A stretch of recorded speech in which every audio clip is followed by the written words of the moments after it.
Do you feel the vibe?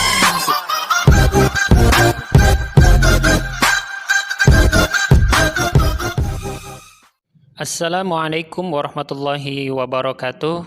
Apa kabar kalian anak-anakku di rumah? Mudah-mudahan semua selalu dalam lindungan Allah Subhanahu wa taala. Baik, mari kita awali pembelajaran kita ini dengan membaca basmalah. Bismillahirrahmanirrahim.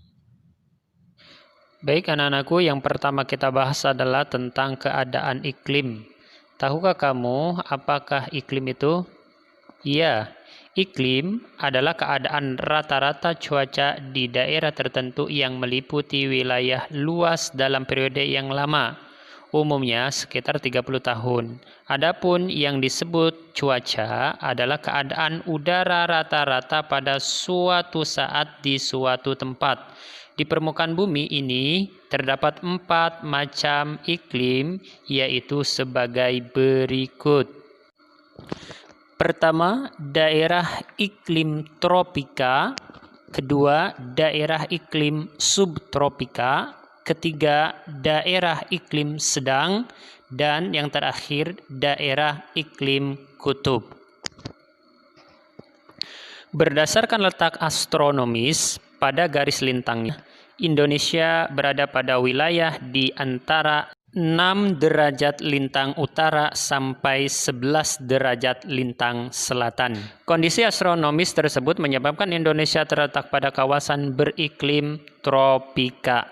Ciri alami Indonesia beriklim tropika antara lain temperatur cenderung tinggi berkisar antara 26 derajat sampai 28 derajat Celcius. Suhu udara pada saat musim kemarau dan musim hujan tidak terlalu jauh berbeda. Curah hujan cukup tinggi, yakni 200 mm per tahun. Baik anak-anakku, berbicara tentang iklim dan cuaca tentunya tidak lepas juga dari pembahasan tentang musim. Untuk itu kita bahas berikutnya adalah musim. Di Indonesia terjadi 3 musim. Musim hujan, musim kemarau, dan musim pancaroba. Musim hujan terjadi antara bulan November sampai dengan bulan April. Sedangkan musim kemarau terjadi antara bulan Mei sampai dengan bulan Oktober. Kemudian musim pancaroba. Pancaroba adalah musim peralihan dari musim hujan ke musim kemarau dan dari musim kemarau ke musim hujan. Terjadi antara bulan Maret sampai April dan juga antara bulan September sampai dengan Oktober. Baik anak-anakku, masih semangat mengikuti pelajaran Pak Ade? Alhamdulillah. Bagi yang tetap semangat, Pak Guru ucapkan terima kasih. Bagi yang sudah mulai ngantuk, silakan kalian ke tempat wudhu dulu, berwudhu, selesai wudhu nanti baru dilanjutkan kembali. Baik, untuk pelajaran yang berikutnya adalah kita bahas tentang mengenai bentuk muka bumi.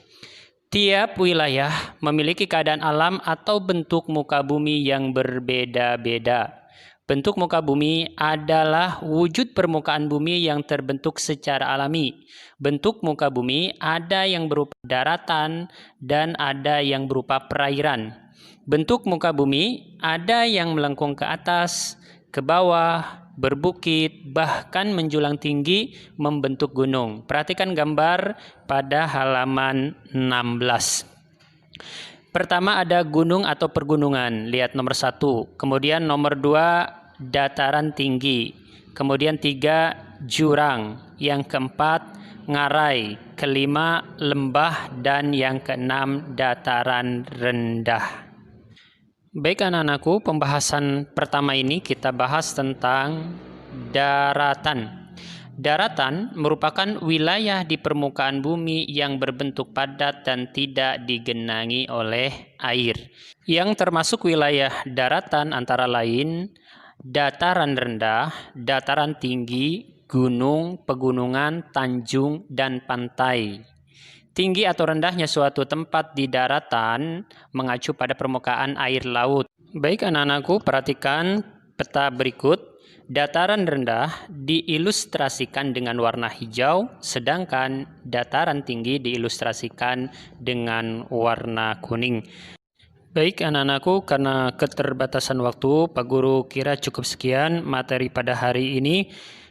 Untuk tugas pekan ini, kalian hanya mencatat catatan yang akan Pak Guru berikan nanti. Tolong tulis dengan tulisan yang bagus.